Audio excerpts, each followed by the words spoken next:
اللہم صلی علی محمد وعلی آل محمد۔ ہم آپ کی پرچیوں کا سلسلہ شروع کرتے ہیں اللہ کا نام لے کر۔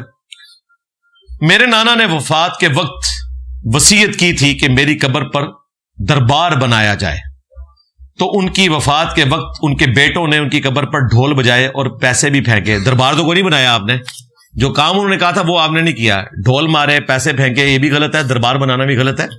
قرآن میں جو اوریجنل وصیت ہے اس کے بارے میں بھی آیا کہ اگر کوئی ایسی وصیت کرے کہ کسی کی حق تلفی ہوئی ہو تو آپ نے اس کے مرنے کے بعد اس کی وصیت بدل دینی ہے۔ جو وصیت اوریجنل ہے قرآن و سنت نے رائٹ دیا آپ کو، یہ تو ایسی چیز ہے جس کا قرآن و سنت سے کوئی تعلق ہی نہیں، قرآن و سنت کے خلاف ہے۔ صحیح مسلم میں حدیث ہے 2245، میں تمہیں منع کرتا ہوں قبروں کو پکا کرنے سے، ان پر عمارت بنانے سے اور ان پر بیٹھنے سے۔ ڈائریکٹ بیٹھنا بھی منع ہے، مجاور بن کے بیٹھنا بھی منع ہے، لہذا اس قسم کی کسی وصیت کو پورا کرنے کی ضرورت نہیں ہے۔ کیا نہج البلاغہ میں واقعی حضرت مولا علی علیہ السلام کے خطبات ہی ہیں اور سب درست ہیں؟ اگر وہ درست ہیں تو ان میں حضرت عمر کے بارے میں بہت خطرناک خطبات بھی لکھے ہیں۔ یہ سارے تو درست نہیں ہیں، اور یہ جس کی طرف آپ نے اشارہ کیا میں نے اس کو بھی ڈسکس کیا ہے، کچھ چیزیں درست ہیں۔ نہج البلاغہ لکھیں، انجینئر محمد علی مرزا لکھیں تو میری ویڈیو کھل جائے گی، میں نے اس کے اوپر تفصیلاً گفتگو کی ہوئی ہے۔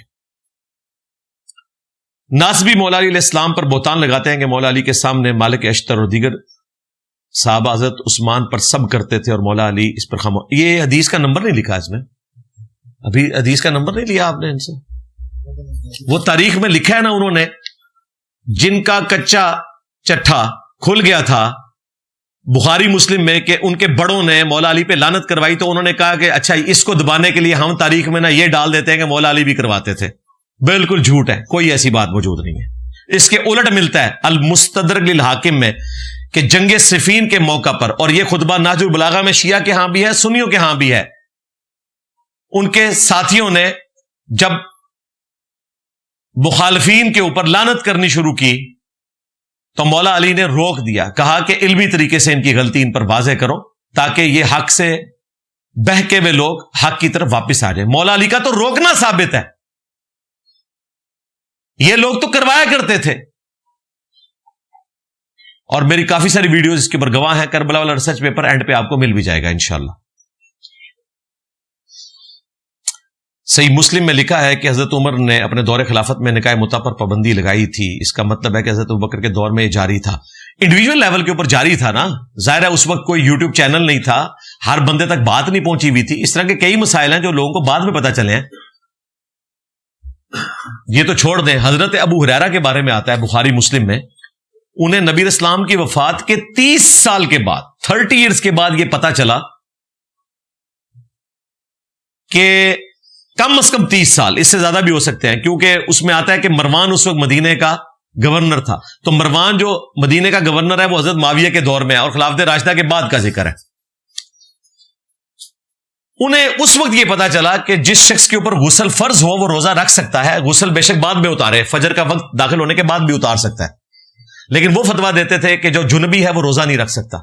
پھر سیدہ عائشہ نے بتایا کہ نبی علیہ السلام اپنی بیویوں کے ساتھ صحبت کی وجہ سے جب جنبی ہوتے تو پہلے سحری کرتے اور پھر ختم سحری کے بعد جب فجر کی اذانیں ہو جاتی اس کے بعد غسل اتارتے تھے، یعنی جنبی شخص روزہ رکھ سکتا ہے۔ تو حضرت ابو ہریرہ نے اپنے فتوے سے رجوع کیا۔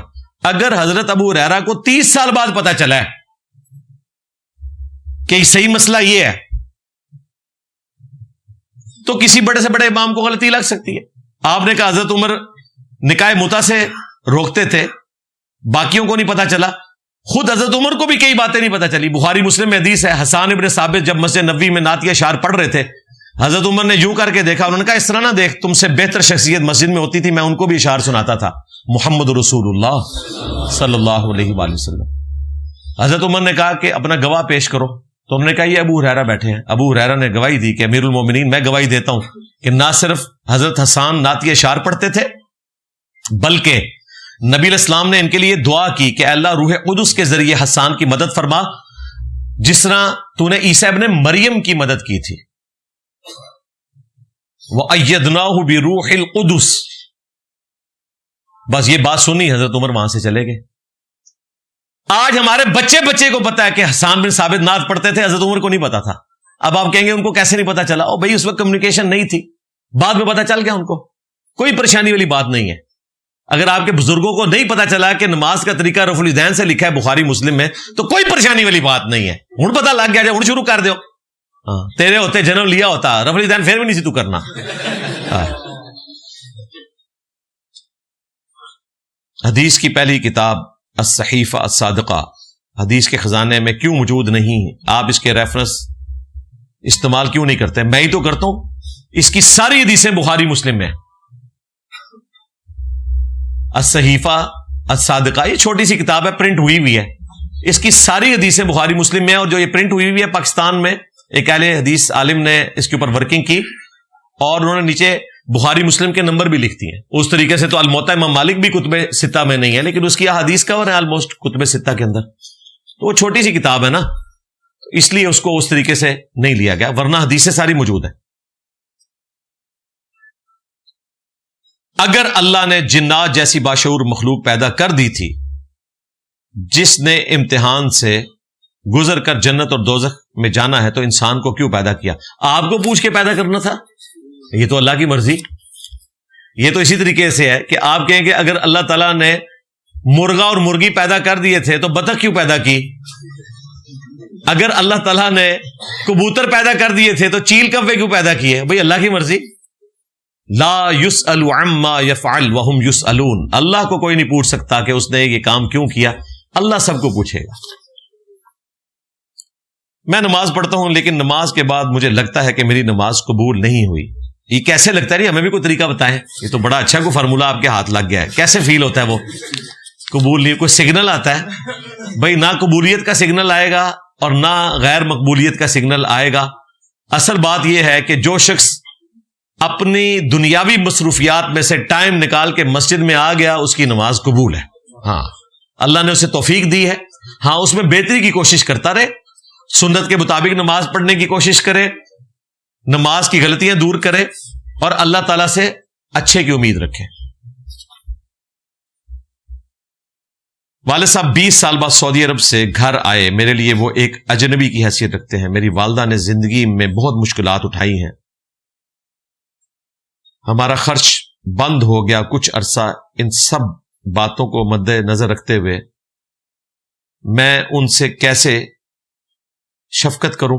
اس میں تو انہوں نے لکھا ہی نہیں ہے کہ ان کے والد جو ہیں وہ 20 سال تک خرچہ نہیں دیتے رہے. یہ تو نہیں لکھا انہوں نے. دیتے رہے کہ نہیں دیتے رہے؟ ہاں جی، کس کی پرچی ہے؟ خرچہ دیتے رہے 20 سال کے نہیں؟ ہاں تو یہ لکھنا تھا نا. تسی مکاری کر رہے ہو نا، تو 10 سال کا قرض تو اتارے نا. پھر 10 سال بعد مجھ سے پوچھے گا، اگلے 10 سال کا بعد میں بتاؤں گا. ہمارے گاؤں میں دربار ہے. لوگوں کو پتا ہے کہ بابا یہاں دفن نہیں ہے، پھر بھی لوگ وہاں جا کر بھینسوں کا دودھ چڑھاتے ہیں تاکہ بھینس دودھ زیادہ دیں. ذرا لوگوں کی جاہلیت ہے یار. وہ بابا دفن بھی ہو تب بھی مطلب وہ بھینس کے ساتھ کیا ایسا کوئی معاملہ کر سکتا ہے کہ وہ بھینس زیادہ دودھ دینا شروع کر دے؟ کچھ بھی نہیں ہوتا بھائی. باپے ریٹائر ہو گئے کدوں دے. اب تو دنیا بدل چکی ہے بھائی، اب رینیسانس ہو چکا ہے. ہاں میں آپ کو بتاؤں، کرسچینٹی میں ایک بہت بڑی پرسنالٹی ہے مارٹن لوتھر. بڑے بزرگ بابوں کا ماننے والا تھا وہ، کرسچنز پاپس کا ماننے والا. وہ جب گیا بڑے پاپ کے پاس اور اس کا محل دیکھا، عیاشیاں دیکھی، انہوں نے کہا یار یہ کیا کر رہے ہیں؟ اور پھر یہ دیکھا کہ وہ جنت کے ٹکٹ بانٹ رہے ہیں. یقین کریں مسلمانوں کے جو صوفی ہیں یہ پھر بھی ان سے کافی بہتر ہیں. ٹکٹ آپ کو کاٹ کے نہیں دیتے، وہ باقاعدہ کاٹ کے دیتے تھے کہ آپ نے بڑے والی جنت میں جانا ہے، اتنے پیسے دیں گے. وہ آپ کو کہتے تھے آپ کے ابا جی جنت میں شفٹ ہو گئے جی، ہو گیا جی، ہم نے دیکھ لیا. اس طرح کرتے تھے. وہ خود بھی پادری تھا، اس نے اولڈ ٹیسٹمنٹ نیو ٹیسٹمنٹ پڑھ رکھا تھا. اس نے کہا کہ یار اولڈ ٹیسٹمنٹ نیو ٹیسٹمنٹ میں تو جیزس کرائسٹ ہوں یا موزیز ہوں، انہوں نے تو ہمیں 10 کمانڈمنٹس کا حکم دیا. انہوں نے تو ڈائریکٹ اللہ کے ساتھ اپنا تعلق قائم کرنے کی بات کی ہے. یہ پاپ بیچ میں کہاں سے گھسا ہے؟ یہ کس طرح جنت اور دوزخ کا فیصلہ کر سکتا ہے؟ لوگ ڈائریکٹ کتابیں پڑھیں اور اپنے خدا تک پہنچیں. جس کو وہ خدا سمجھتے ہیں، وہ جیزس کرائسٹ کو بھی خدا ہی مانتے ہیں. اس نے 95 عقائد اور نظریات لکھ کرنا چرچز کے باہر لٹکانا شروع کر دیے اس زمانے میں، اور حوالوں کے ساتھ. جس طرح ہم نے آپ کو بتایا نا کہ بخاری مسلم میں نماز کا طریقہ یہ لکھا ہوا ہے. بخاری میں 735 سے لے کر 739 تک، اور مسلم میں 861 سے لے کر 866 تک نماز کا طریقہ رکوع میں جاتے وقت اور رکوع سے اٹھتے وقت رفع الیدین کے ساتھ لکھا ہے. اس طرح کہ اس نے 95 پوائنٹ لکھے اور چرچز کے باہر لٹکانا شروع کر دیے کہ آپ ڈائریکٹ پڑھیں انجیل کو اور اپنے خدا تک پہنچیں، پوپ کو مولوی کو بیچ میں سے نکالیں. اور خود بےچارہ پھر چھپ گیا. ظاہر ہے اس کی تو گرفتاری کے فتوے نکلنا شروع ہو گئے، اور اس وقت تو حکمران بھی پوپ کے انڈر آتے تھے.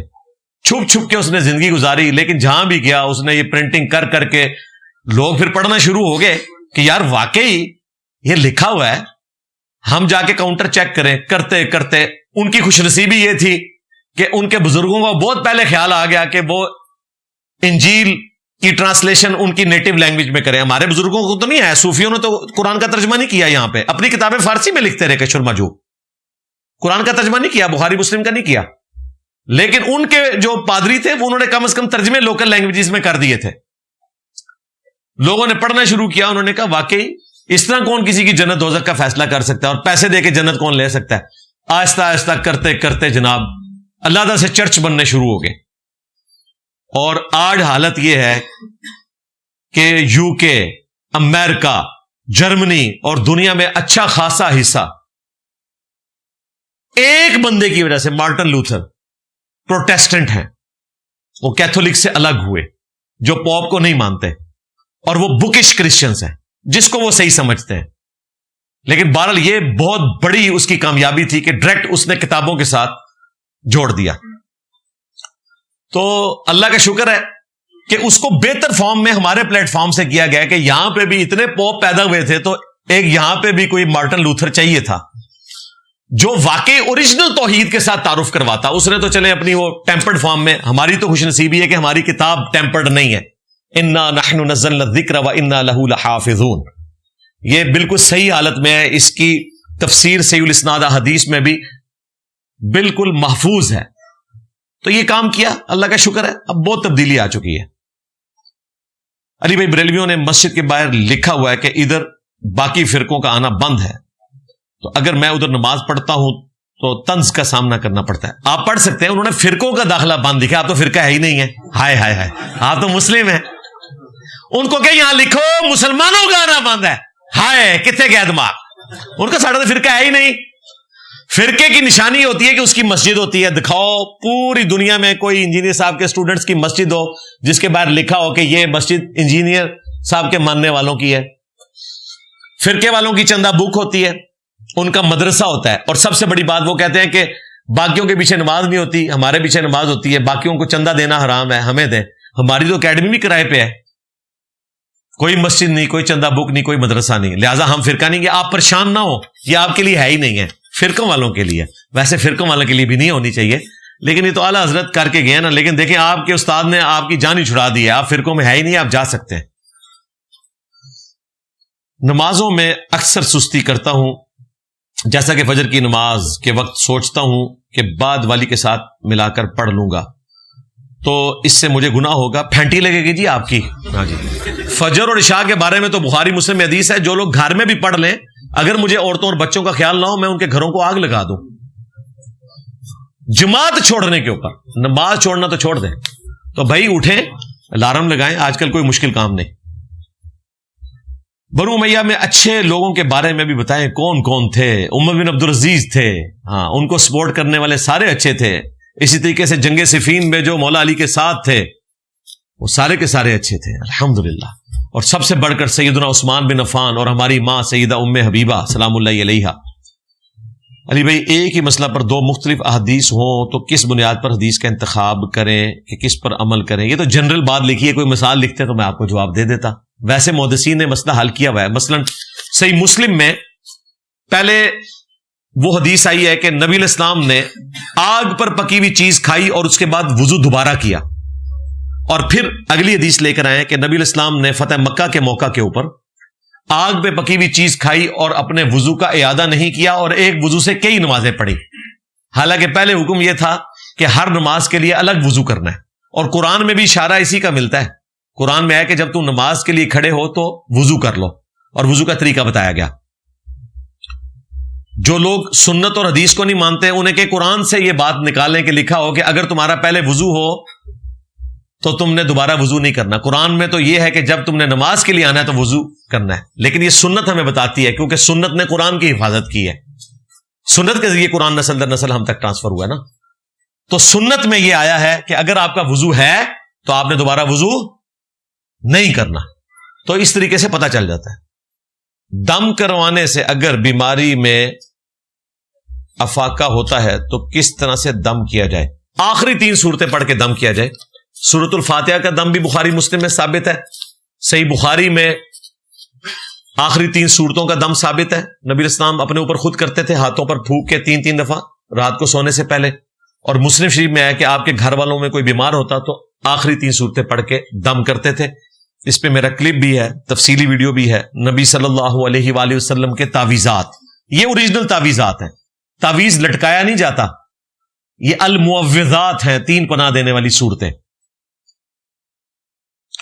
سب سے بڑا گناہ تو شرک ہے. سب سے بڑی نیکی کیا ہے؟ نماز پڑھنا توحید کے بعد. بخاری مسلم میں حدیث ہے, نبی علیہ السلام سے پوچھا گیا کہ اللہ تعالیٰ کو سب سے بڑھ کر محبوب عمل کون سا ہے؟ تو نبی علیہ السلام نے فرمایا بندے کا وقت کے اندر نماز ادا کرنا. یہ سب سے بڑی نیکی ہے. کیا مسلسل کسی دعا کا زبان پہ آنا قبولیت کی نشانی ہوتی ہے؟ جی قبول تو اسی وقت ہوگی جب ہوگی. تو زبان سے جو بھی دعا کرنی ہے آپ نے وہ کریں جو خلاف شرع نہ ہو. مثلا اگر آپ یہ دعا کرتے ہیں کہ یا اللہ میرے گھر کو سونے کا بنا دے, تو یہ دعا غلط ہے, یہ محال ہے, یہ مقدور ہی نہیں ہے. باقی آپ ربنا آتینا فی الدنیا حسنہ وفی الآخرۃ حسنہ وقنا عذاب النار کریں. دعا میں جامع ترمذی اور مسند احمد میں موجود ہے, یا تو جو مانگا وہ ملے گا, یا اس کے بدلے اللہ تعالیٰ کوئی بہتر نعم البدل دے گا, تکلیف دور کر دے گا, یا کچھ اور عطا فرمائے گا, یا پھر آخرت کے دن کے لیے ثواب کے طور پر اسے محفوظ کر دیا جائے گا. یہ ضد کرنا جو میں نے مانگا ہے وہ ملے, میرے بھائی آپ کو مستقبل کا نہیں پتا. قریب ہے کہ کسی چیز میں تم کراہت محسوس کرو اور اس میں تمہارے لیے خیر چھپا ہو, یہ تو قرآن میں ہے نا. اور کسی چیز سے تم محبت کرو اور اس میں تمہارے لیے شر چھپا ہو. اللہ جانتا ہے, تم نہیں جانتے.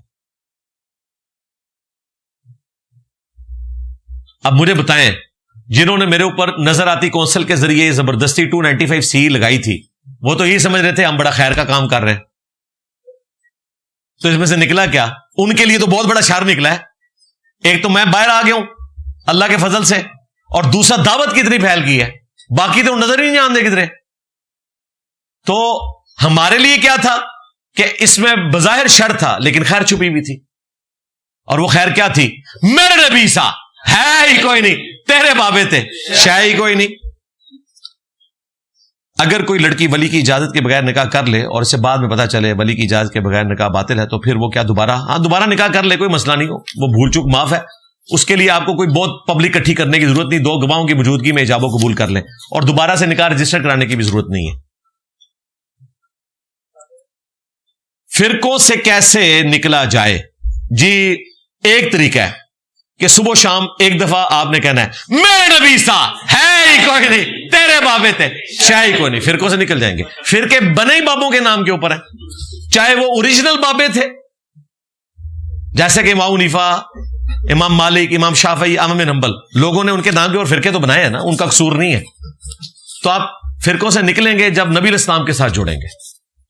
ایون صحابہ اہل بیت کے ناموں کے ساتھ بھی آپ امت کو نہیں جوڑ سکتے, اس پہ بھی اختلاف کہیں نہ کہیں آ جاتا ہے.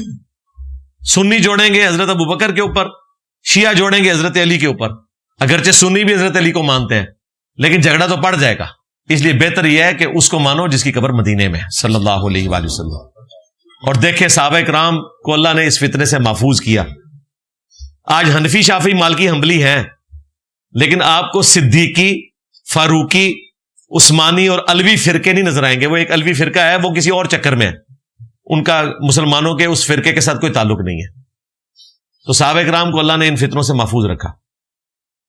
جمعہ کے دن 2 خطبوں کی کیا فضیلت ہے. عربی خطبہ میں سے پہلے خطبے کے بعد 15-20 سیکنڈ کے بعد دوسرا خطبہ, دوسرے حصے میں چاروں خلفاء کے نام لیتے ہیں, ان کی فضیلت بیان کی جائے. جو مرضی آپ بیان کریں, جو کچھ قرآن و سنت میں آیا وہ آپ بیان کر سکتے ہیں. خطبہ جو ہے لوکل لینگویج میں ہونا چاہیے, اور خطبے 2 ہی ہوتے ہیں. یہ جو حنفیوں نے 3 خطبے شروع کیے ہوئے ہیں, ایک بیٹھ کے اور 2 کھڑے ہو کے, وہ غلط ہے. دونوں کھڑے ہو کے ہوں گے, ان میں تھوڑا سا وقفہ ہوگا.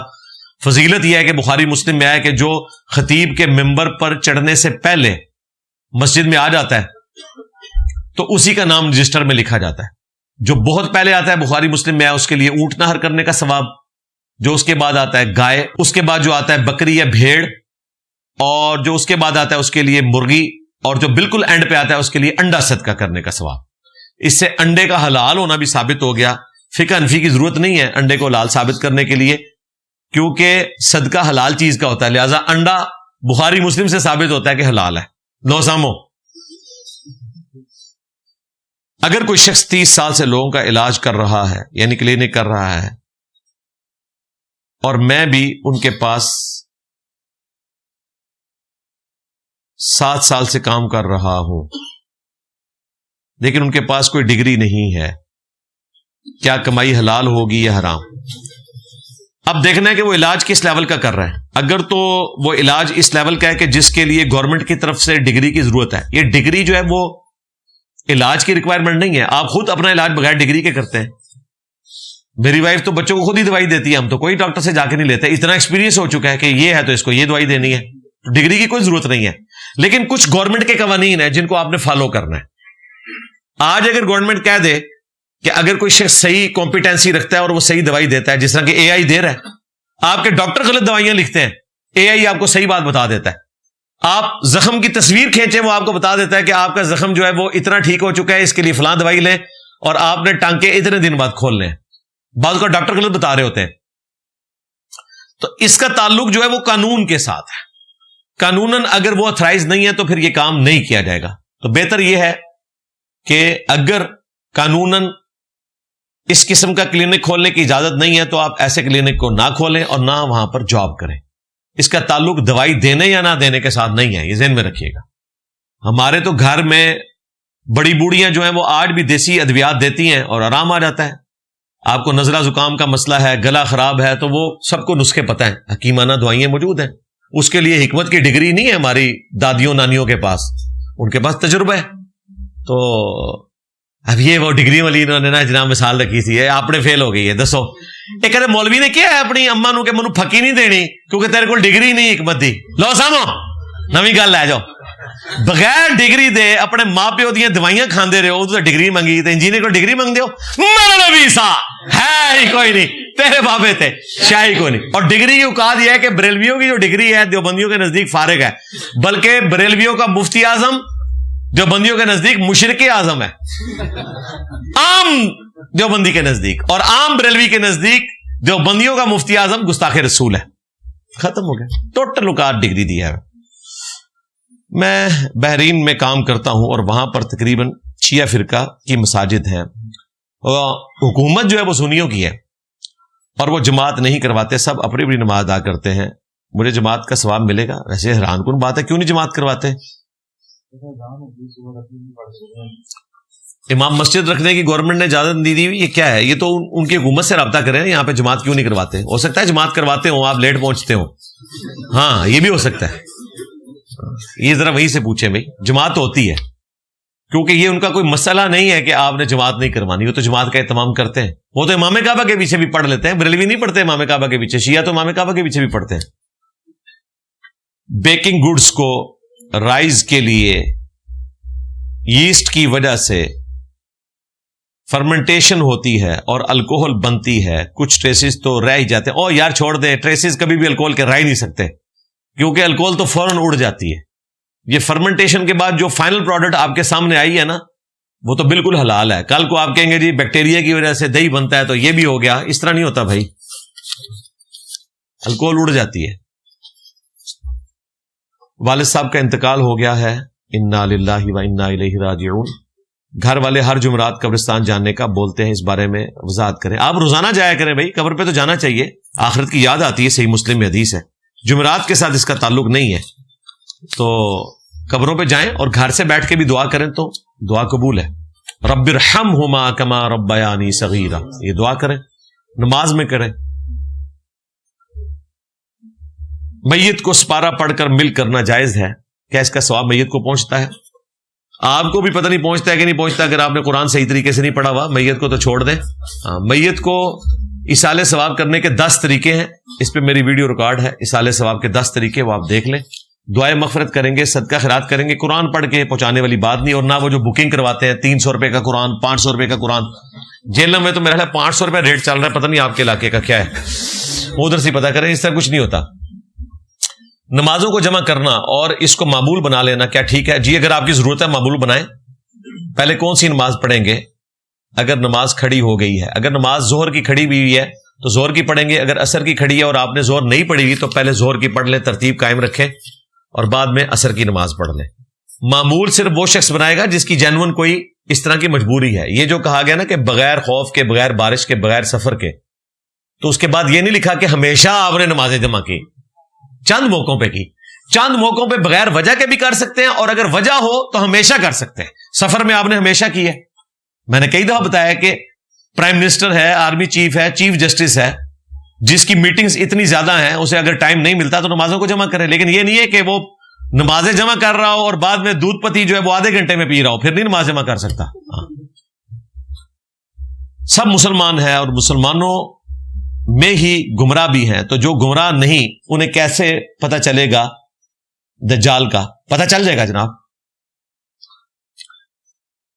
جو دجال کے کارنامے دیکھ کر کے نا کڈے وڈے بزرگ نے تکو جی، اسی پہلے انجینئر نو کہندے ساں کہ عبد القادر جیلانی نے مردے زندہ کیتے نے. ویکھو حضرت دجال جڑے نے وہ مردے زندہ کر رہے ہیں. ہاں مردے زندہ کرے گا نا. تو جو یہ والے ہوں گے نا وہ حق پہ نہیں ہوں گے، اور جو یہ کہیں گے نا کہ یہ دجال ہے، کیونکہ ہمارے نبی کی حدیث ہمیں پہنچی ہے کہ کانا دجال آئے گا اور یہ مومن کھڑا ہوگا، بخاری مسلم میں موجود ہے. وہ جب سبزہ اگا رہا ہوگا زمین سے تو ایک مومن کھڑا ہوگا اور وہ کہے گا تو دجال ہے. وہ کہے گا دیکھ میں مردے زندہ کرتا ہوں، تجھے قتل کر کے دوبارہ زندہ کروں گا. اسے کاٹے گا، 2 ٹکڑے کر کے درمیان میں چلے گا، دوبارہ اسے جوڑ کے زندہ کرے گا. کہے گا اب تو مجھے مان لے کہ میں غوث وقت ہوں. وہ کہے گا نہ میں تینوں نہیں مننا. کیوں؟ کیونکہ میرا نبی عیسیٰ ہے ہی کوئی نہیں، تیرے بابے تھے شاہ ہی کوئی نہیں. وہ یہ کہے گا آگے سے. بالکل کتنے لکھے ہے؟ اور اللہ تو بندو ایک پروڈکٹ پروڈیوس ہی اون ہوئی ہے جو کہندی ہے حدیث میں لکھا ہوا ہے، قرآن میں لکھا ہوا ہے. ہاں وہ یہ تو نہیں کہے گا بزرگ فرماتے ہیں، وہ یہی ہوئے گا جو ایک ہوئے گا. وہ کہے گا مجھے تو حدیث پہنچی ہے، اس کا انٹرنیشنل نمبر یہ ہے. ہاں وہ ہوگا. ہاں تو پتہ لگ جائے گا، بالکل ٹینشن نہ لو. باقی صحیح مسلم میں ہے کہ سورۃ الکہف کی پہلی 10 آیات جو دجال کے سامنے قرات کرے گا اللہ تعالیٰ اسے اس کے فتنے سے بچا لے گا انشاءاللہ. عہد الست کے مطابق اگر تمام ارواح نے اللہ کو اپنا خالق مان لیا تو آخرت میں ان ارواح کو عذاب کیوں دیا جائے گا؟ اور بھائی الہ ماننے کے بعد اللہ نے ان کو ڈورمنٹ پوزیشن میں کر دیا اور وہ ان سے بھلا دیا تاکہ ان کے لیے امتحان بن جائے اور پھر وہ اس کو تلاش کریں. ورنہ اگر یہ ساری چیز ہوتی تو پھر امتحان کا ہے کہا، پھر جنت بھی تو نہیں ملنی چاہیے نا آپ کو. جنت آپ کو اسی پہ ملنی ہے. اور یہ بات یاد رکھیے گا، قرآن میں سورۃ الانعام میں آیا کہ ہم اگر انہیں دوبارہ دنیا میں بھیج دیں پھر یہی کام کریں گے. بندے کی عقل نہیں مانتی کہ یہ کیسا ہوگا کہ کوئی شخص آخرت کا عذاب دیکھے اور دنیا میں جا کے پھر وہی کام کرے. ویسے عقل مانتی ہے کہ ایسا ہو؟ جو ایک بار تکلیف دیکھ لے اتنی بڑی وہ کبھی بھی نہیں سوچے گا. اس کا جواب صرف ایک ہے جو مودودی صاحب نے دیا ہے تفہیم القرآن میں. انہوں نے کہا کہ اس کا مطلب یہ ہے کہ ہم اگر انہیں دنیا میں دوبارہ بھیج دیں اور دوبارہ سے ان کی یاداشت بھلا دیں کہ یہ ایک دفعہ دنیا میں وقت گزار کے گئے ہیں تو یہ پھر وہی کام کریں گے. یاد اگر ہوگا تو کبھی نہیں کریں گے. پھر انہوں نے کہا کہ تم اگر یہ پوچھو کہ وہ یاد ان کو بھلا دی جائے گی تو ایسا کیوں ہوگا؟ انہوں نے کہا اس لیے کہ تبھی تو ان کے لیے وہ اگلی زندگی امتحان ہوگی. اگر دنیا میں دوبارہ آئیں گے تو اللہ نے ٹیسٹ تو پھر لینا ہے نا. یہ تو نہیں ہے کہ پچھلی دفعہ آپ پیپروں میں فیل ہوئے ہیں تو آپ اللہ تعالیٰ پیپر نہیں لے گا. پیپر فیل لینا ہے, اور پیپر جب لینا ہے تو پھر اسی امتحان سے گزرنا ہے کہ آپ کو چیزیں بھلائی جائیں گی, اور پھر آپ دوبارہ سے عقیدہ توحید کو ارن کریں گے. جو لوگ قبرستان میں جگہ نہ ہونے کے باوجود مصنوعی قبریں بنا لیتے ہیں کہ یہ ہم نے اپنے لیے مختص کر لیے, اگر تو وہ خرید لیتے ہیں نا اپنی ذاتی جگہ, جس طرح بعض اوقات لوگوں نے جو ہے وہ زمین وقف کی ہوتی ہے قبرستان کے لیے, کچھ حصہ وہ اپنے خاندان کے لیے رکھ لیتے ہیں کیونکہ وہ زمین انہوں نے وقف کی ہوتی, پھر تو ٹھیک ہے. لیکن سرکاری زمین کے اوپر اس طرح کے قبضے کرنا بالکل حرام ہے جی. فوراً شکایت کریں اور پولیس کو بتائیں اور وہاں پہ بلڈوزر پھیرا جائے. وہ آج کل تو نئی وہ ان کی وہ ایک بن بھی گئی ہے آرگنائزیشن ٹائپ, گورنمنٹ نے بنا دی ہے جو تجاوزات کو ہٹاتی ہے. پیرا والے انہوں نے دسو, میں نے گلے میں دھاگے ڈالے ہوئے ہیں 4-5 شوق سے, کوئی دربار والے نہیں ہیں, کیا یہ ٹھیک ہے؟ پھر کام والے ہیں, یہ دربار والے نہیں ہیں تو کس لیے ڈالے ہوئے ہیں؟ مطلب اس میں سے کیا نکالنا ہے؟ نہیں ویسے تو کوئی شے نہیں ہوتی, کچھ تو ہے, کچھ تو ہے اس کے اندر. کچھ نہیں ہے تو ٹھیک ہے, پالو رسا پالو, کوئی مسئلہ نہیں. میں نے اچھا جیل میں, چلیں آپ کو جیل کی باتیں بھی سناؤں نا. ابھی تو میں نے جیل کی کئی باتیں آپ کو سنانی ہیں. جیل کے اندر نا اتوار والے دن نا ایک چھاپا پڑتا ہے, اور وہ یہ ہوتا ہے کہ چکیاں اتوار والے دن نہیں کھلتی صبح فجر کے بعد, بلکہ کھلتی ہیں 8-9 بجے. جو چیکنگ کرنے والے ہیں وہ جیل کی کسی بھی چکی میں جا کے ریئل ٹائم تلاشی لے سکتے ہیں کہ اس کے پاس کوئی ایسی چیز تو نہیں جو جیل میں چکی کے اندر رکھنا منع ہے. وہ اسی صورت میں ہوگا کہ چکی نہ کھلے, کیونکہ چکی اگر کھلی ہوگی تو جو تلاشی کرنے آیا ہے خطرہ ہوتا ہے کہ اس کو کوئی نقصان پہنچائے. یہ جو دورے بھی ہوتے ہیں نا سپریڈنٹ کے, وہ چکیوں کے ہوتے ہیں جب چکیوں میں بند کیا جاتا ہے, آپ کو اوپن نہیں کرتے, کیونکہ اگلے زمانے میں جب انگریزوں کا دور تھا تو انگریزوں پہ لوگ حملہ کر دیتے تھے سپریڈنٹ کے اوپر کہ گوروں نے آگے ہمیں قید کیا ہوا ہے, لہذا دورے سے پہلے ساری چکیاں بند ہو جاتی ہیں. اور اتوار والے دن چکیاں لیٹ کھلتی ہیں, وہاں پہ وہ آ کے چھاپا مارتے ہیں. کیا دیکھتے ہیں کہ آپ کے پاس چھری تو نہیں, اندر شیشہ نہیں رکھ سکتے, کوئی سوا نہیں رکھ سکتے, ہر وہ چیز جس سے آپ کسی کو نقصان پہنچا سکتے ہیں, زخمی کر سکتے ہیں, وہ آپ نہیں رکھ سکتے. غیر ضروری بال صاف کرنے کے لیے بھی آپ کو بلیڈ وہ نہیں دیتے. ہاں اس کے لیے آپ ریزر لے سکتے ہیں, لیکن وہ ایشو کرتے ہیں تھوڑی دیر کے لیے اور آپ نے بال صاف کر کے واپس کرنا ہے. اس میں سے بلیڈ نکال کے اپنے پاس نہیں رکھ سکتے کہ آپ کسی کو نقصان پہنچا دیں. اتنے اسٹرکٹ ایس او پی بنے ہیں. میں سمجھتا ہوں فوج کے بعد سب سے آرگنائز اگر کوئی ادارہ ہے نا پاکستان میں تو جیل کا ہے, اور وہ بھی گوروں کی وجہ سے ہے, اور فوج بھی گوروں کی وجہ سے ہے. ہاں ہماری فوج جو ہے یہ برٹش آرمی ہے. آپ جائیں ذرا جیل میں دیکھیں, لکھا ہوگا کہ 1806 میں پہلی دفعہ آئی, پھر اگلی جو ہے وہ 1830 کے اندر آئی, اور کرتے کرتے ادھر تک وہ جس طرح آپ کے بزرگوں کا سلسلہ جڑتا ہے نا, ان کا سلسلہ وہاں تک جڑتا ہے. اور یہ اگر انگریزوں کی فوج نہ ہوتی, آج ہمارے پاس ایٹم بم بھی نہ ہوتا. پاکستانی فوج نہیں سی بنا سکتی, یہ ٹریننگ وہاں گوروں کی ہوئی ہے. اس لیے بڑے آرگنائز طریقے سے پوری دنیا کو ناچ ڈالی ہوئی ہے پاکستان کی فوج نے, کیونکہ برٹش آرمی ایک آرگنائز ادارہ ہے. اس لیے دیکھیں آپ کورسز کرنے بھی ہم وہاں مائی باپ کے پاس جاتے ہیں. بالکل ان کی کنٹریبیوشن, جس طرح ٹرین تو انو بزرگان دین تے نہیں دیتی ہوئی, حضرت سٹیفن نے انجن بنایا ہے, تو آڈے حضرت نے صرف انجن روک دے سن. تو یہ ساری کی ساری لڑیاں وہاں تک جاتی ہیں. تو جیل کے اندر آپ اس طرح کی چیزیں نہیں رکھ سکتے. اسی طریقے سے جیل میں آپ کوئی یہ دھاگا اس قسم کا کہ جس سے آپ لٹک کے خودکشی کر سکیں, کوئی نالا, کوئی رسی کا ٹکڑا, یہ بھی نہیں رکھ سکتے.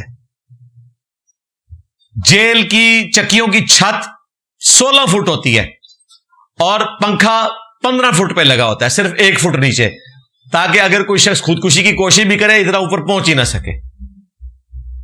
جیل کے اندر آپ اندر کوئی کرسی نہیں رکھ سکتے, چکی کے اندر کوئی ایسا بینچ نہیں رکھ سکتے کہ جس پہ لٹک کے آپ خودکشی کر سکیں.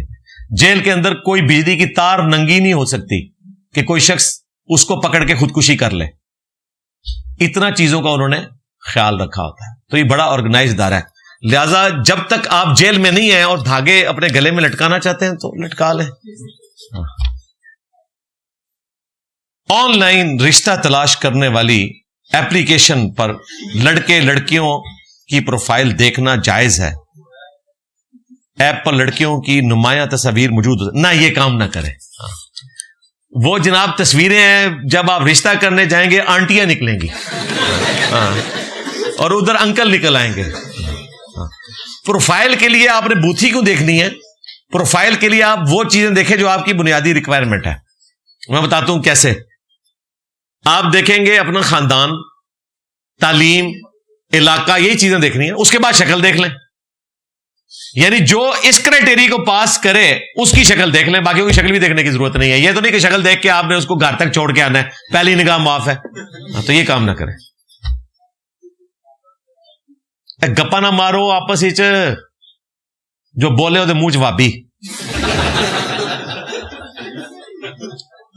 قرآن اور حدیث میں زیادہ تر ذکر انسانوں کا ملتا ہے، جبکہ حساب و کتاب انسان اور جن دونوں سے ہوگا. جناب 31 دفعہ تو آیا ہے فَبِأَيِّ آلَاءِ رَبِّكُمَا تُكَذِّبَانِ، تو ایک صورت ہی کافی ہے. اے جنوں انس کے دو بھاری گروہ، تم اپنے رب کی کس کس قدرت کی نشانی کو جھٹلاؤ گے، چاہے وہ نعمت ہو چاہے وہ عذاب ہو. اس لیے اپروپریٹ ترجمہ مودودی صاحب کا ہے کہ اپنے رب کی قدرت کی کون کون سی نشانیوں کو جھٹلاؤ گے، نعمتوں کو نہیں، کیونکہ جہنم کے بعد بھی یہی آیت آ رہی ہے. تو کیا جن کے اوپر بھی انسانوں کی طرح انبیاء مقرر کیے گئے ہیں؟ جی انسانوں کے انبیاء ہی جنات کے ہیں نا. سورہ جن نہیں پڑھی آپ نے، سورۃ الاحقاف، کہ جنوں کے ایک گروہ نے نبی الاسلام کی تلاوت سنی اور وہ رسول اللہ پر ایمان لے آئے. لہذا جنوں کے انبیاء وہی ہیں جو انسانوں کے ہیں. آپ اس پہ اگلی بات ایڈ کریں کہ قرآن میں اکثر صیغے مذکر کے ہیں، تو کیا وہ آیات عورتوں کے بارے میں بھی ہیں؟ جی بالکل عورتوں کے بارے میں بھی ہیں. کئی لوگ پوچھ رہے ہوتے ہیں عورتیں بھی وضو میں مسواک کریں گی؟ جی کریں گی. کیا عورتیں بھی رفع الیدین کریں گی؟ جی کریں گی. ہاتھ چھوڑ کر نماز پڑھنے کا حوالہ دے دیں. سنن نبی داؤد میں 730 نمبر حدیث ہے جس میں واضح ابو حمید سعدی کہتے ہیں کہ نبی الاسلام جب نماز شروع کرنے کا ارادہ کرتے تو اپنے دونوں ہاتھوں کو کندھوں تک بلند کرتے، یہاں تک کہ ہر ہڈی اپنی جگہ پر واپس آ جاتی. اللہ اکبر کہتے یہاں تک کہ ہر ہڈی اپنی جگہ پر واپس آ جاتی. تو نماز شروع کرنے سے پہلے جہاں آپ کی ہڈیاں تھیں اللہ اکبر کہہ کے وہیں پر ہی واپس آئیں گی، ورنہ اس میں الفاظ ہوتے ہیں کہ دائیں ہاتھ بائیں پہ باندھ لیتے. اس میں ہے کہ نماز شروع کرنے کا ارادہ کرتے تو دونوں ہاتھ کندھوں تک اٹھاتے اور اللہ اکبر کہتے یہاں تک کہ ہر ہڈی اپنی جگہ پر واپس آ جاتی. تو واپس وہیں آتی ہے جہاں سے سٹارٹ لیا تھا، یعنی کہ ارسال الیدین. بخاری میں موجود ہے، نبی الاسلام کے زمانے میں حکم دیا جاتا تھا کہ دائیں ہاتھ بائیں زرہ پر رکھیں. اور مصنف ابن ابی شیبہ میں دونوں چیپٹر موجود ہیں، ان صحابہ کا بیان جو ہاتھ چھوڑ کر نماز پڑھتے تھے، ان کا بیان جو ہاتھ باندھ کے پڑھتے تھے. دونوں طریقے سنت ہیں. اس طریقے سے رفع الیدین بھی 2 طریقے سے سنت ہے. صحیح مسلم میں کانوں تک ہاتھ اٹھانا سنت ہے، جس طرح اہل تشیع اٹھاتے ہیں وہ ادھر تک اٹھاتے ہیں، اور صحیح مسلم کے اندر کندھوں تک اٹھانا ثابت ہے. دونوں طریقے سنت ہیں. روزے کی حالت میں برش کرنا، جی کر سکتے ہیں، جی مسواک بھی کر سکتے ہیں، ٹوتھ پیسٹ بھی کر سکتے ہیں، حلق سے نیچے ذائقہ نہ جائے. اس پہ میری ویڈیو ریکارڈ ہے. نبی الاسلام سے مسواک کرنا ثابت ہے. وہ کہتے ہیں نہیں مسواک کر سکتے ہیں، برش نہ کریں. بھئی مسواک کا بھی تو ذائقہ منہ میں آتا ہے، وہ تھوک دینا ہوتا ہے آپ نے. اگر آپ دوسری رکعت میں جماعت میں شامل ہوئے، اللہ نہ کرے جی کبھی یہ وقت آئے کہ میں دوسری رکعت میں شامل ہوں، میں تو الحمدللہ تکبیر اولیٰ سے نماز پڑھتا ہوں. اچھا، اگر کوئی دوسری رکعت میں جماعت میں شامل ہو تو کیا تیسری رکعت میں کھڑے ہوتے وقت رفع الیدین کریں گے؟ بھئی جب آپ ٹرین چڑھ جائیں گے تو ٹرین کی مرضی سے چلیں گے. ہاں، یہ جو لوگ کہتے ہیں نا، ہمارے استاد بھی کہتے تھے، شیخ زبیر صاحب بھی، کہ چونکہ وہ آپ کی پہلی ہے تو جب امام کی تیسری ہوگی وہ آپ کی دوسری ہے، آپ نے رفع الیدین نہیں کرنا. تو ہمارے دوسرے استاد نے بڑی اچھی پھکی دی تھی، مولانا اسحاق صاحب نے. انہوں نے فرمایا تھا کہ جب آپ امام کے ساتھ دوسری رکعت میں شامل ہوتے ہیں، آپ کی تو پہلی ہوتی ہے لیکن امام تشہد بیٹھتا ہے، تو آپ امام سے یہ نہیں کہتے کہ میری پہلی ہے میں کھلوڑ لگا، کیونکہ پہلی میں تو کھڑے ہو جاتے ہیں نا. آپ پہلی میں ہی تشہد بیٹھ جاتے ہیں، امام کے پیچھے بیٹھ جاتے ہیں نا.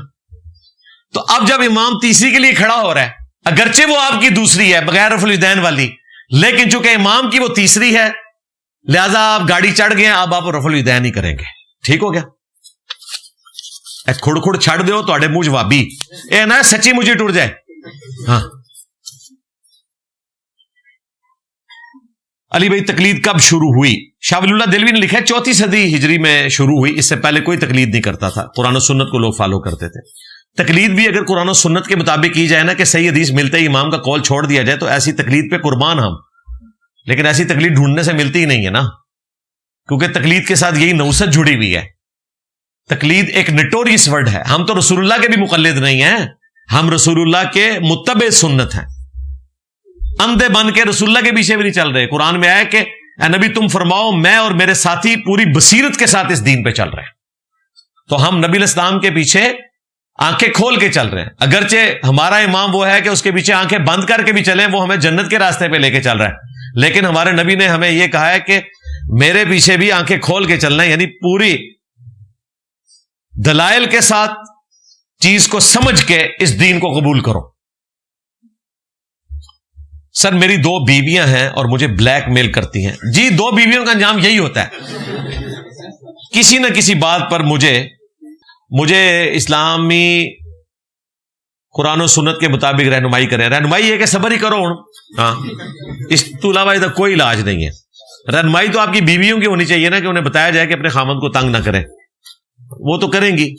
دیکھیں نبیوں کو بھی اپنی بیویوں سے تکلیف اٹھانی پڑی، حتیٰ کہ سورۃ الاحزاب میں اللہ کے محبوب علیہ السلام کی بیویوں کے بارے میں کتنے سخت الفاظ آئے کہ اپنی بیویوں سے فرماؤ کہ اگر تم دنیا کا مال چاہتی ہو تو آؤ میں تمہیں طلاق دے کر رخصت کر دیتا ہوں، لیکن اگر اللہ اس کا رسول اور آخرت کا گھر چاہتی ہو تو پھر اسی فقر میں گزارا کرو۔ اور زیادہ تر یہ مال پانی کا ہی مسئلہ ہوتا ہے بیویوں کا، باقی آپ کی بیوی آپ سے اس لیے نہیں لڑ رہی ہوگی کہ آپ فجر کے وقت جو ہے وہ لیٹ اٹھتے ہیں، اس کو ایسے کوئی غرض نہیں ہے، اللہ ماشاء اللہ نیک بیویاں بھی ہوں گی اس قسم کی۔ زیادہ تر یہ مال پانی کا مسئلہ ہے، تو صبر ہی کریں جی بس، اب آپ نے جو کر لیا یہ آپ چکھیں، اور ہم آپ کے لیے دعا گوئی ہیں کہ اللہ تعالیٰ آپ کے لیے آسانیاں کرے، آپ صبر کریں اور انصاف سے چلیں بس۔ گھر میں عورت کو مرد کے بغیر کتنا اختیار ہے کسی کے ساتھ لین دین کے معاملے کر سکتی ہیں؟ مرد کے بغیر مراد یہ کہ مرد کہیں دوسرے ملک گیا ہوا ہے، ہاں تو ظاہر ہے عورتوں نہیں کرنا ہے نا، عورتوں کو آپ نے یہ تو نہیں کہ گھروں میں بند کر دینا ہے بالکل، عورتیں سودا سلف کے لیے جا سکتی ہیں، حالت امن ہو تو دوسرے شہر کا بھی سفر اختیار کر سکتی ہیں۔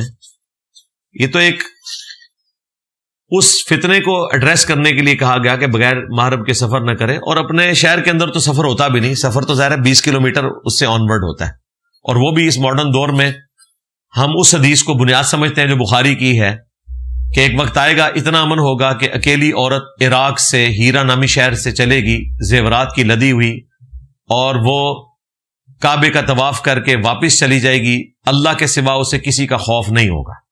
سیدنا عمر کے دور میں اتنا امن ہو گیا۔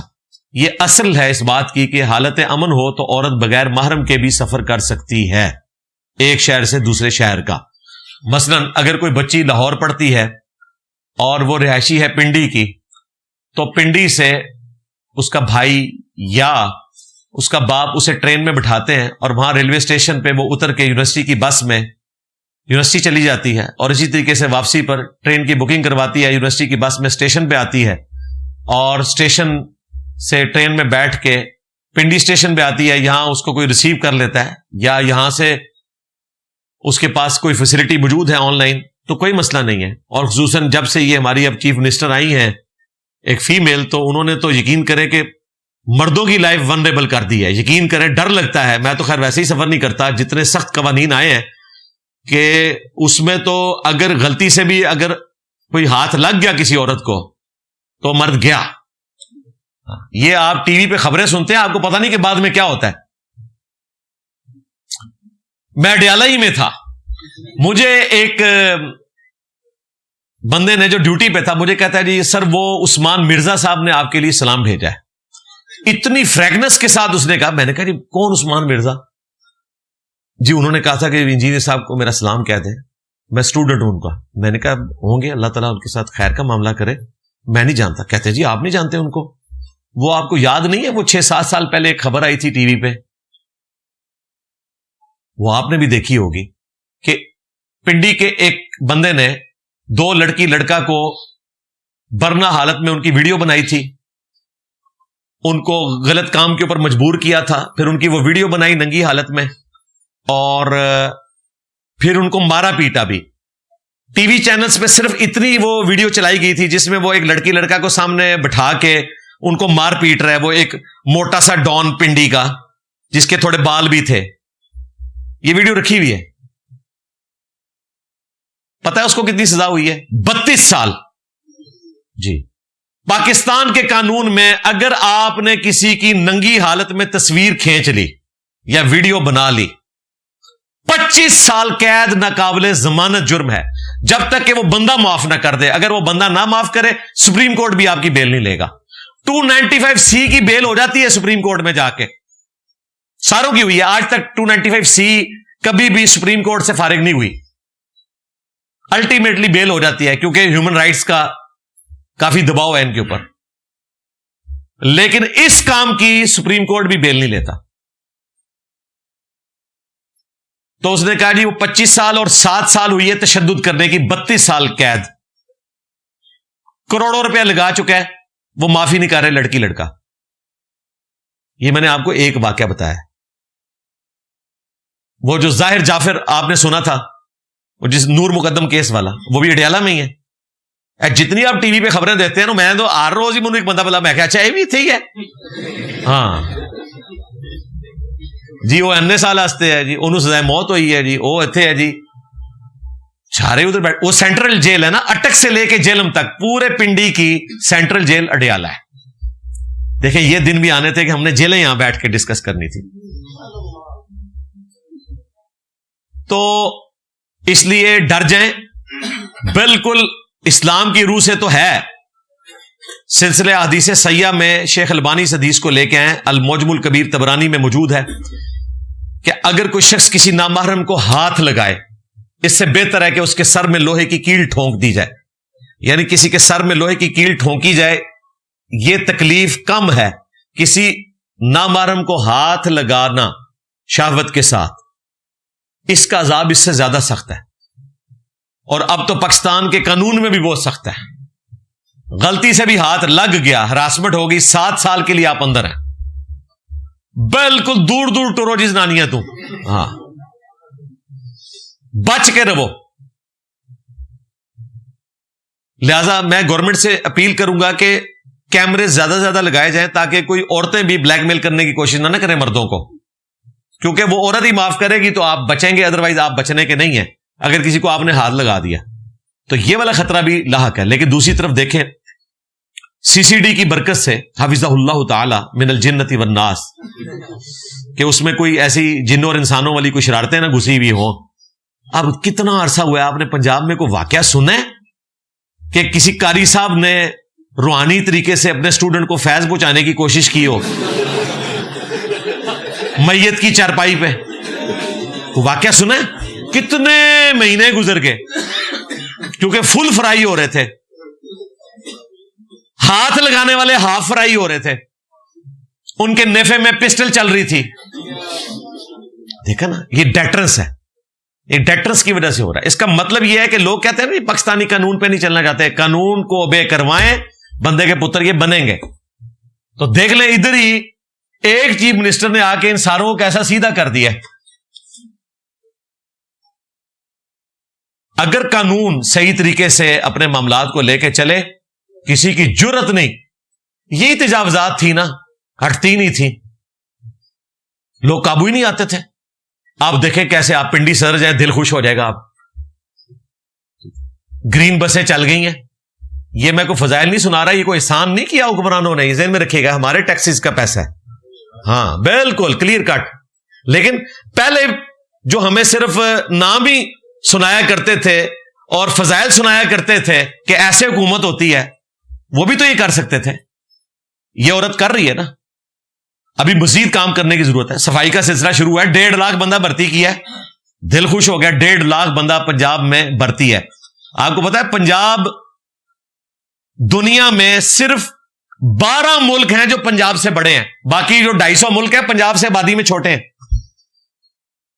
صرف 12 ملک پنجاب سے بڑے ہیں آبادی میں. ظاہر ہے پنجاب کی آبادی 12 کروڑ سے زیادہ ہے. پورے ایران کی آبادی 8-9 کروڑ ہے. سعودی عرب کی 2.5-3 کروڑ ہے. پنجاب کی 12 کروڑ ہے اور یہاں صفائی کے لیے 1.5 لاکھ بندہ بھرتی ہوا ہے, تو اب آپ کو صفائی نظر آتی ہے. میں پہلے پریشان ہوا کہ یار یہ اتنے ملازم تھے, وہ پتا چلا نہیں ملازم نہیں, رکھے ہوئے ہیں 37 ہزار کے اوپر, تو صفائی ہو رہی ہے نا.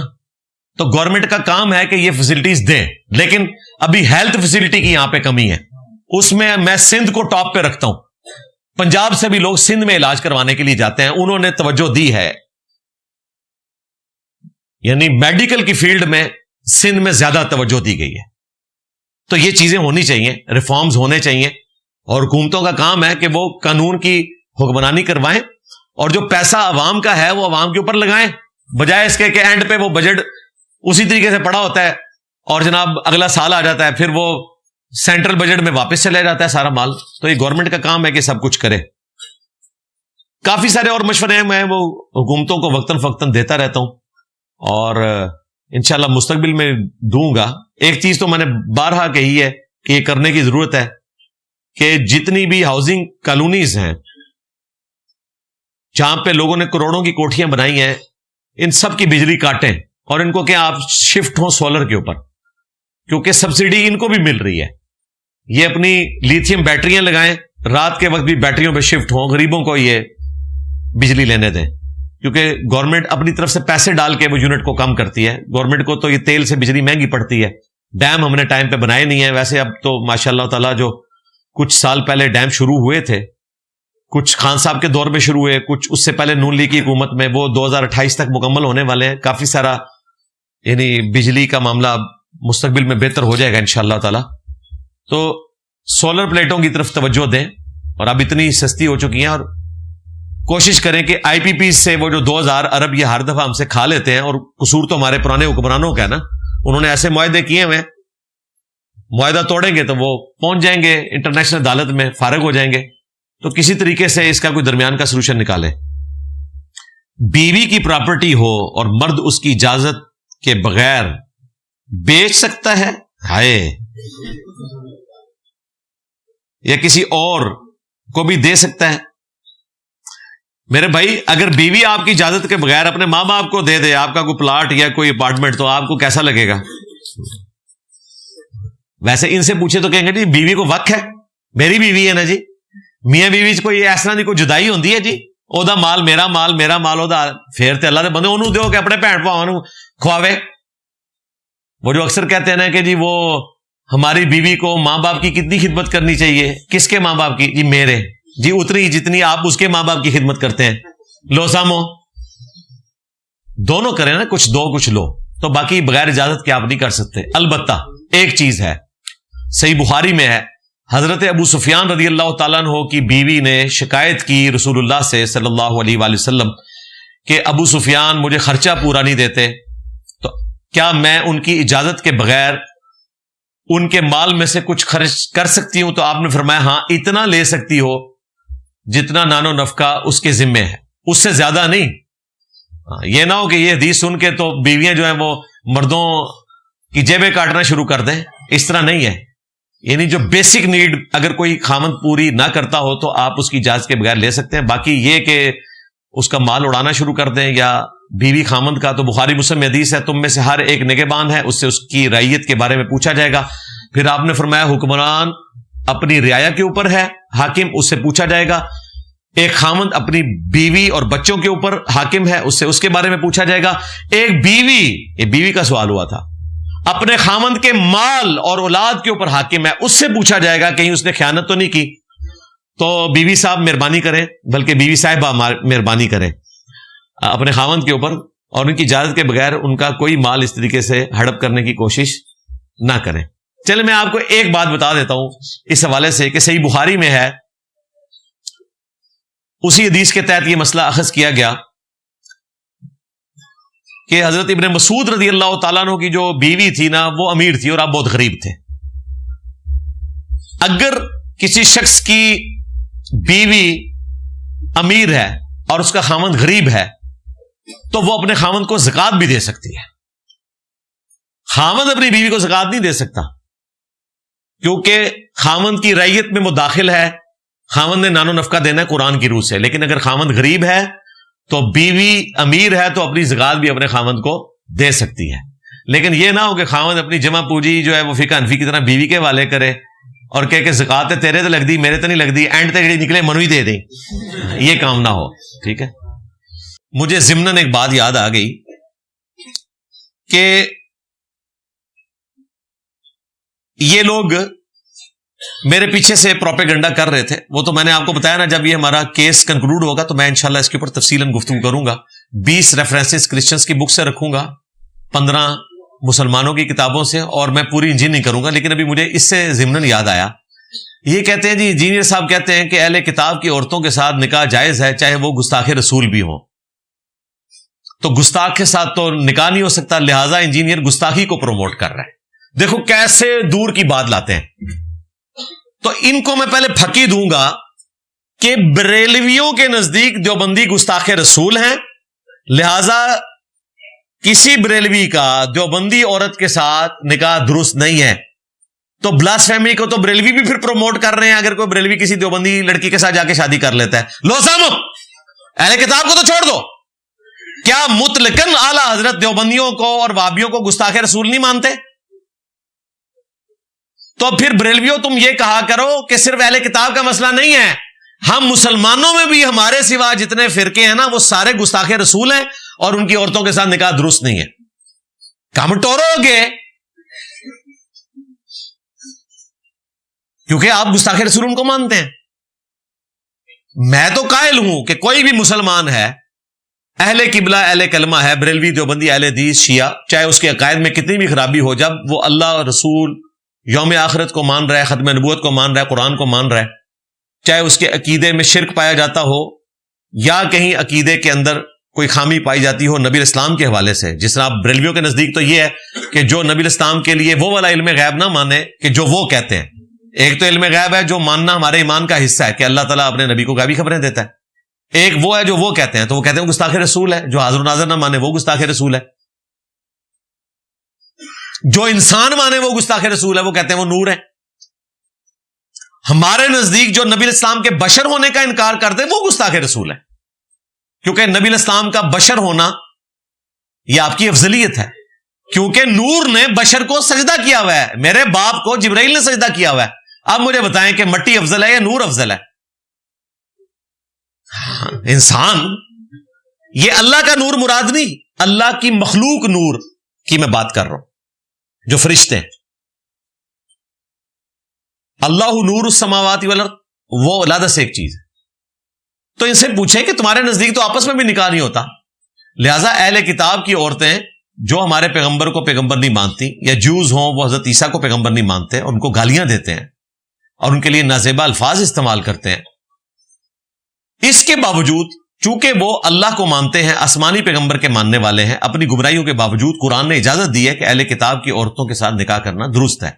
یہ ترغیب نہیں دلائی، صرف جواز کی حد تک ہے. اور ان کے لیے میری پھکی ہے کہ تمہارے نزدیک تو ایک دوسرے کی عورتوں کے ساتھ بھی نکاح درست نہیں ہے، تم تو اہل کتاب کی تو بات ہی نہ کرو. بریلویوں کے نزدیک سارے وہابی، دیوبندی ہوں اہل حدیث ہوں، ان کی عورتیں سب کی سب گستاخ رسول ہیں، ان سے نکاح نہیں ہوگا. یہود و نصارہ تک تو بات ہی نہیں جانی. اور جو مولوی اور ان کے فرنٹ مین میرے خلاف کلپ بنا رہے ہیں وہ سب سے پہلے اس کی زد میں آئیں گے. ان کو کوئی بریلوی اپنی بچی نہیں دے گا کیونکہ ان کے نزدیک یہ گستاخ رسول ہے. ٹھیک ہے. تو پیورلی علمی گفتگو اس نے مروایا ان مولویوں کو، ان کے فرنٹ مین لوگوں کو، اور سب سے بڑھ کر نظر آتی کونسل کو مروا دیا. کتنے جا کے ڈگے جے یقین کرو جو انل بھی ہوتی ہے. اب مجھے بتائیں، اگر اسلامک ریپبلک آف پاکستان کا آئینی ادارہ یعنی کہ نظر آتی کونسل، اس کے علماء کی عزت عوام کی نظر میں یہ ہے کہ لوگ کہہ رہے ہیں کہ یار ان کو بنیادی علم بھی نہیں ہے قرآن و سنت کا، تو باقی علماء تو پھر عوام کی نظر میں شاہی کوئی نہیں. اب مجھے بتائیں، کیا میں نے ان کو ذلیل کروایا عوام کی نظر میں؟ یہ میرے خلاف فتویٰ دے کے خود ذلیل ہو گئے ہیں. میں نے تو نہیں ان کو کہا تھا کہ میں ایک علمی نقطہ بیان کروں گا تو تم اس کے خلاف فتویٰ دینا تاکہ اس کے اگینسٹ میرے پہ 295C کٹے اور پھر جو ہے تمہیں پوری دنیا کے اندر ذلیل کیا جائے. میں نے تو نہیں کہا تھا. انہوں نے ذلت خود کمائی ہے اور ابھی ان کی ذلت باقی ہے. اب ہر آنے والا دن ان کی ذلت میں انشاءاللہ اضافہ ہی کرے گا. ان کی جو سوشل میڈیا پہ ہو رہی ہے، اللہ کا شکر ہے کہ میں حیران ہوں کہ وہ دیوبندی اور اہل حدیث پیجز جو میرے خلاف ویڈیوز اپلوڈ کرتے تھے، اب جب وہ میرے خلاف کو ویڈیو اپلوڈ کرتے ہیں تو ان کے لوگوں نے نیچے ان کے خلاف کمنٹس کیے ہوتے ہیں. اتنی بڑی تبدیلی، اللہ کا شکر ہے. اب مجھے کسی سے یہ ڈگری لینے کی ضرورت نہیں ہے کہ انجینئر صاحب گستاخ رسول ہیں یا نہیں ہیں. ان کے اپنے بڑے علماء نے، مدارس نے فتوے دے دیے، اس کے بعد ضرورت ہی کوئی نہیں. پہلے بھی کوئی نہیں تھی. ہاں لیکن تم لوگوں کو ضرورت ہے کہ مجھ سے ڈگری لوگے. ہاں ذہن میں رکھیے گا.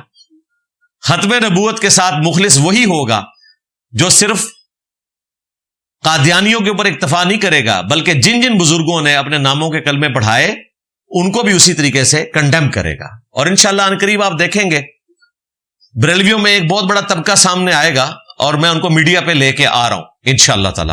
جو یہ کہہ رہے ہیں کہ یہ کتابیں بدل گئی ہیں اور ہمارے جن علماء نے یہ مناظرے لڑے ہوئے ہیں یہ بھی سارے غلط تھے، اور پیر میر علی شاہ صاحب نے جو دفاع کیا وہ بھی غلط تھے، اور جو احمد صاحب بریلوی نے دفاع کیا چشتی رسول اللہ کا وہ بھی غلط تھا. اگر میں بریلویوں سے یہ کروانے میں کامیاب ہو جاؤں کتنی بڑی اچیومنٹ ہے. یعنی کہ انہوں نے مان لیا میں نبی سا ہے ہی کوئی نہیں، تیرے بابے تھے شاہ ہی کوئی نہیں. اور یہ عنقریب آپ دیکھیں گے انشاءاللہ، میری کمٹمنٹ ہو چکی ہے. وہ کہہ رہے ہیں جی آپ صرف بزرگوں سے ہاتھ اولا رکھ لیں یہ کام. میں نے کہا جی میں یہ سودا کرنے کے لیے تیار ہوں. میں آپ کی حد تک بزرگوں کو کلین چٹ دے دوں گا. پہلے بھی میں کہتا ہوں کہ 1,00,000 ٹن حسن ظن رکھا کہ میرے سامنے انہوں نے کلمہ نہیں پڑھایا، لیکن تم میرے سامنے کہو کہ جنہوں نے مناظرے لڑے اور جنہوں نے دفاع کیا ان کے نام بھی لینے. آپ مجھے بتائیں جب یہ احمد صاحب بریلوی کا، پیر میر علی شاہ صاحب کا نام لے کے کہیں گے کہ سارے گمراہ تھے، میں لڑیاں پاواں گا. گل ہی مک گئی کیونکہ اتنے تک منڈی انہاں نال جڑی ہے. ہاں if there is no Pir Mir Ali there is no Ahmad صاحب Barelvi there is no صوفیت there is no بریلویت. ختم ہو گیا. باپا جانی بھی گیا، پھر سارے گئے، رگ ہی کٹ گئی. اور یہ میں نے کمٹمنٹ کر لی ہے الحمدللہ. اور عنقریب آپ دیکھیں گے میں تو اپنے وعدے پہ قائم ہوں. اور یہ کیمرے میں کہہ رہا ہوں کہ اگر یہ پھرے نا تو پھر میں ان کے نام بھی دس دیا گا پھر سارا نو کہ اے سنجے لیدگی بنو یہ کہندے سنجے. لیکن پھریں گے نہیں انشاءاللہ، امید ہے نہیں پھریں گے، کیونکہ ان سے میرا رشتہ اہل بیت کی محبت کی وجہ سے. وہ کہتے ہیں اہل بیت کے معاملے میں اور توحید کے معاملے میں ہم آپ کے ساتھ ہیں. اور وہ اتنا حسن ظن رکھے ہوئے ہیں. وہ کہتے ہیں جو آپ توحید بیان کرتے ہیں نا، صوفیاء نے اصل میں یہی توحید لکھی تھی، یہ تو بعد کے لوگ بدل گئے ہیں. میں گیڈی اس صوفی تھے میں قربان جس نے یہ توحید لکھی ہوئے کہ یا باولاک بیڑا تاک کہنا شرک ہے. چمی اس صوفی ہستے میری جو کہے کہ یا معین الدین چشتی پار لگا دے کشتی کہنا شرک ہے. جو کہہ دے کہ بری بری سرکار بری کھوٹی قسمت کر دے ہری یہ کہنا شرک ہے. ایسے صوفی کی جوتیاں ہم اپنے سر پہ رکھیں گے بھائی احترامن. ہمیں تو ایسے صوفی چاہیے. آئے مارکیٹ سے شارٹ ہوئے ہیں، سامنے آئے کیمرے پہ آئے، پچھو کنڈی نہیں، کیمرے چاہنا ہے. یہ نہیں کہ کیمرے کا بوجھ صرف میں ہی چکنا ہے. ہاں سامنے آئے پھر پتہ چلے گا کہ کون اپنے نبی کے ساتھ مخلص ہے. ہاں بالکل سامنے آئیں گے تو پھر آپ کو یہ نعرہ بھی لگانا پڑے گا. لے جی آپ کے سارے سوالات میں نے مکمل کر دیے الحمدللہ، بلکہ کچھ فالتو بھی تھے، یہ پرانا تھدا بھی پڑا ہوا ہے، اس میں سے بھی کچھ سوال میں نے کور کر دیے ہیں. لمیٹڈ ٹائم کے اندر 1 گھنٹے کے اندر میں نے یہ سیشن ختم کرنا ہوتا ہے. چونکہ آج پہلے والا لیکچر تھوڑا لمبا ہو گیا تھا اس لیے میں نے اس کو لمبا کیا. میرا خیال ہے اینڈ پہ ہم مل کر اپنا رڈز بلند کریں، کیونکہ یہ رڈز تو بار بار ہم نے لگانا ہے. ہاں جی میرے نبی سا تیرے بابے تھے صلو علی محمد وآل محمد اللہم صلی علی محمد وعلی آل محمد واصحاب محمد وازواج محمد وامت محمد اجمعین الی یوم الدین. السلام علیکم ورحمۃ اللہ وبرکاتہ.